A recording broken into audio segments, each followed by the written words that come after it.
চামড়ার দাম এবং সংরক্ষণের ব্যাপারে প্রতিবার নির্দেশনা থাকলেও শেষ পর্যন্ত আশানুরূপ ফল মেলে না। তাই এবার প্রথমবারের মতো বর্গফুট এবং পিস দুইভাবেই দাম ঠিক করে দিয়েছে সরকার।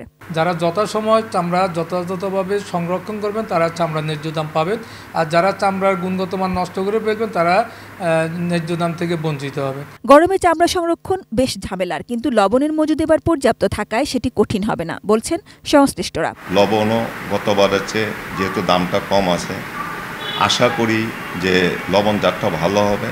মিনিমাম 6 ঘন্টার মধ্যে লবণ মাখতে হবে।